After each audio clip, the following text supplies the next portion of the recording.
I was born in the continent of Texas. Way in the west side, in a little town named El Paso, border town. You might have heard of it. And my mother, Mama Lupe, raised 5 kids all by herself. She worked 2 jobs and she made wedding dresses on the side to make ends meet. Now, I wasn't homeless and I wasn't starving because Mama Lupe took care of us. And I never knew I was poor, but I never knew it. And one of the things that I remember as a child was my mom gave me a job when I was 7 years old, 6, 7 years old. She would get me up Sunday morning early, because Sundays we always ate menudo. And it was the one day that we ate together, because we didn't have a family meal ever, because Mom was working, my brothers were working, going to school, I was going to school, my sister was going to school. So this was the one day that we got together. Mom didn't believe in church. I mean, she was a very devout Catholic, very Christian, but church was just, too hooey for her. But that day was important to us. So she'd get me up early, and she handed me the olla, the pot, and I would go to the baker in our neighborhood, because he was the one that made menudo for us, for the whole neighborhood. And it was way around the block. So for little tiny, and I was tiny, Oscar, I would have to walk all the way around the block. But one of the benefits of going to get menudo was that when I walked into that bakery, oh my God, it smelled so wonderful. I mean, you gotta imagine, it's early in the morning, and he's been baking since 3 in the morning. And he would always give me a fresh piece of bread when he filled up the pot with menudo. So there I was, enjoying my bread, and then he would come out and I would get this hot pot. Now, this was bigger than this. So a little boy carrying this menudo back home, and I would have to put it down because it was heavy. And then I'd take another chunk of my bread, and I'd just walk all the way home. And it was just joy for me to do this. And then we'd get home and have a feast. So that was part of growing up. And then going into the high school, before high school, I started to realize I was poor. Because everybody had things I didn't have. And I was with other kids from other parts of the city. Hispanics that didn't speak Spanish, first of all. That was weird. But I started to be embarrassed because the clothes that I had, the things that they had, I mean, some of these kids, they were already driving. I was like, wow, I had to walk 3 miles to school. So it was tough. And I started to dislike being where I was from. So my name became Oscar. By the time I got into high school and getting ready to leave high school, my name was Oscar, and I joined the military primarily to get college money. That all BOU can be and do 4 years. But I wanted to get out of town. I wanted to get out of that border town. Yeah. And I did, and I traveled. I went to Germany, I went to Hawaii. I did 8 years in Hawaii, but I was Oscar. I was completely, I disowned my heritage, my town, my mom. I mean, I barely saw my mom. So then I spent 8 years in Hawaii, and at the end of Hawaii, I was ending my tour of the military. And I got a chance to go to Brazil. Because a friend of mine, she's Brazilian, from Rio de Janeiro, her boyfriend was facilitating a youth summit for the Earth Summit. In 1991, all the presidents from all the different countries were going to go to Brazil, to Rio de Janeiro, to do an Earth Summit, except for George Bush Sr., who declined. It was embarrassing. So there was, I traveled to Brazil, and one of the reasons I wanted to go was because I wanted to go to the Amazons, to see the Amazon Indians. I was all into American Indians, and some Mesoamerican Indians, but mostly I wanted to see those Native volunteered. You know, I had some money from the military, was kicking me out and saying, we're going to pay you $40,000 to get out of the military. I'm like, cool. So there I am. I'm in Brazil. We do this 2-week summit with kids from all over the world. So I'm meeting Russian kids, kids from Australia, kids from everywhere, and it's awesome, you know. But then there's this village that starts to build in the park where they were having there was this Earth Summit happening, but then there was all this people from everywhere coming to the park, and it was 5 times the size of Zilker Park. So you can imagine how big it was. And it was booths with people about everything, saving the planet. 1991, we were talking about how to save the planet and do this. Anything you can imagine about people talking about the Earth and changing things was happening. But I was walking around the park one day and I heard Peruvian music. You know, that flute and this beautiful music was coming from somewhere. So I'm going all over the park and I find it. It's this little booth. And these 2 musicians and the people, and his name is Tomas. But he's not Peruvian, he's from Bolivia, which is kind of the same music. And the whole booth is all about bamboo flutes that he makes. He hand makes all this stuff. Even the guitar he's playing, he makes it himself. And it's just the most beautiful thing I've ever heard. And Tomas and I hit it off. For one thing, he speaks Spanish, because in Brazil, they speak Portuguese. And so I'm having a hard time, because I'm thinking, I'm going to go to South America, and my Spanish is going to do well. Well, nobody told me that in Brazil they speak Portuguese. So Tomas and I hit it off, and he's like this lost brother that I never had. I had brothers at home, but Tomas and I were natural brothers. He tells me, you got to come visit me in my hometown. I mean, it's way off north of Brazil. And I'm like, yeah, sure, why not?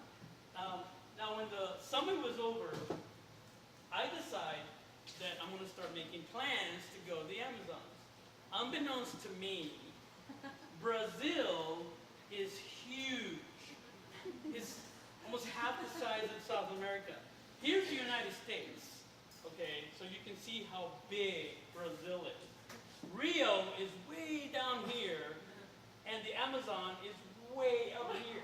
It was so expensive to fly there, which I wasn't going to spend that kind of money. And it was going to take 2.5 days by bus. So my plans started to change. I'm like, I'm not going to go to the Amazon. But then I thought about Tomas.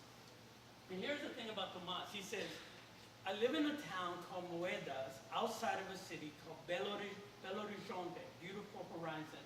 And it's up in the mountains of Brazil. And the only thing he says is, when you get there, just ask people for Tomas. That's it. I get no instruction. There's no phones, all right? This is 1991, and that's all I get is just ask for Tomas. So I'm thinking, yeah, I can do this. And then I make a friend, and she's learning Spanish. She's an American, traveling also. So we meet up in another little city in Brazil, and we head out to Moedas, which is way out there. And at 5 o'clock, we get to the bus station in Belo Horizonte to get to Moedas. And we didn't plan very well. But it's just the 2 of us in this bus, and at 5 o'clock, it starts to get dark. And we're heading out, and it's like an hour-and-a-half drive into the mountains. And so it's getting darker and darker, and I'm freaking out, because I'm like, if I was by myself, I'd be okay, because I can sleep on a car on top of a wagon or whatever. But I have a friend, and I don't know what to do with her. So I'm panicking. So we're in this bus, and there's a light, just like this. There's the only light there is inside the bus, and it's just pitch black outside. So I do the only thing I can think of, and I say, does anybody know Tomas? And the guy says, yeah. And he speaks Spanish, because he's from Chile. So that's I'm like, that's it.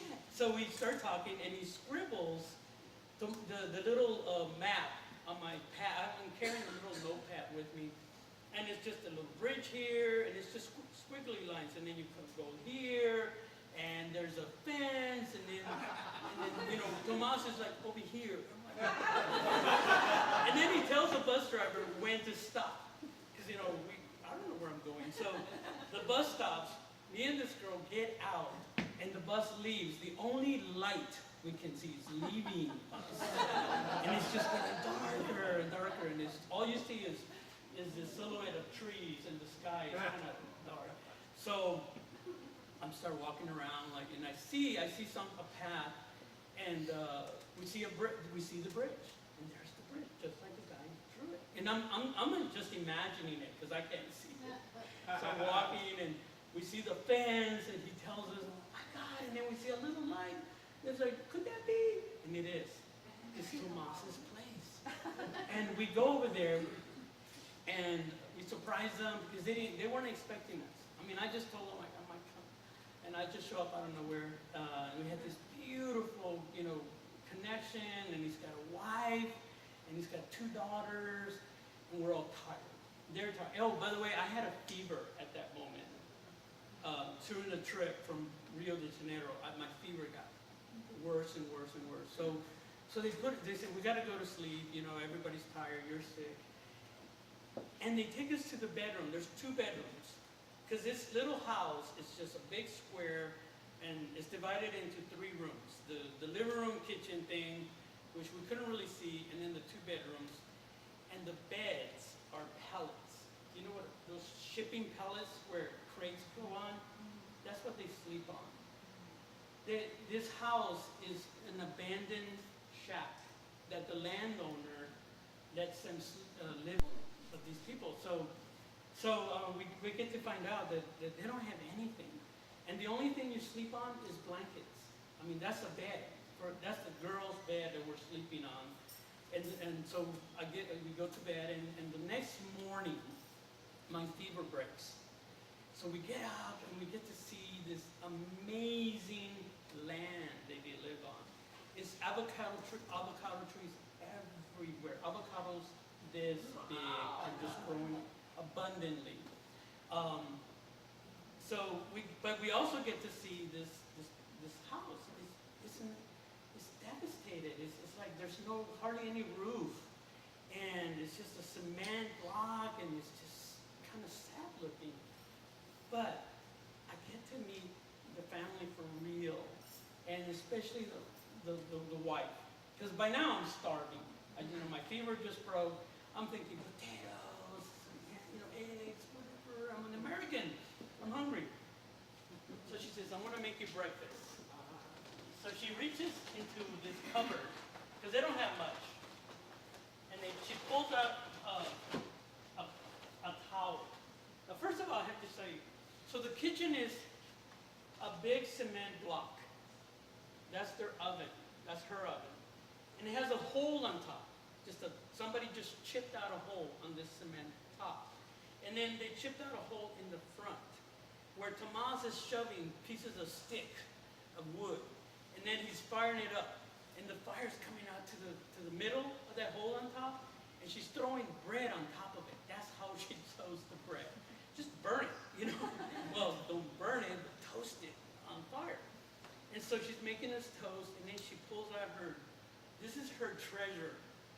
It's like somebody is just about to show you gold or whatever. This is the one thing that she owns, that they own, that is precious. And it is a blender. That's it, much. But she's and she's gonna make breakfast. So she gets some avocado, she gets some milk and some sugar, and I'm thinking, dude, I'm hungry. Okay, I'm a visitor. And she makes this amazing smoothie, avocado, milk, and sugar. And then I drink it, and then I'm full, and then I'm amazed. I'm like, wow, that hit the spot. But what was the best part of that whole experience was they were getting the girls ready for school, because they have to go to school too, and they're all excited. The girls were just joy about going to school, and she's getting them ready with, they didn't have anything.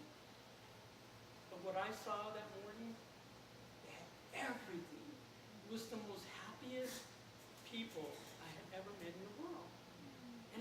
I mean, I forgot about this house. I forgot about what they didn't have. All I knew is they have more than that anybody has ever owned in my life that I've met. And so I left that place and I reconnected to them. And in that moment, I became Oscar for the first time. And I was home. I was home and taste the abundance.